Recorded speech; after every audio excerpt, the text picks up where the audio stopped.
Palang buhay mga kapatid, muli nagbabalik ang inyong lingkod si Philistine para po makapagbahagi ulit ang panibang sa inyong matututunan dito sa ating Reels at dito sa ating TikTok mga kapatid.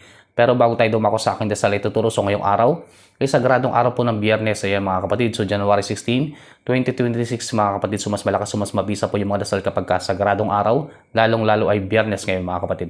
So meron po tayong tawa sa papel mamaya. Okay? Doon sa mga gustong makita o malaman yung itsura ng gumagambala po sa inyo nagbibigay ng sumpa. Ayan, pwede po kayo magpatawa sa papel sa akin at meron din po tayong ritual mamayang gabi para po sa panggagamot, pangproteksyon at pampaswerte. Doon sa mga interesado, mag-message lang kayo sa aking messenger mga kapatid. Okay? So ito naman yung ating kompletong aklat. Doon sa mga gustong matuto manggamot, ayan ito po yung kailangan po ninyo, yung ating kompletong aklat. At ito naman yung ating bagong kasa na pulseras pangkaligtasan mga kapatid. Okay? So ito naman yung ating medalyon na pangproteksyon o pangontra mga kapatid. Okay?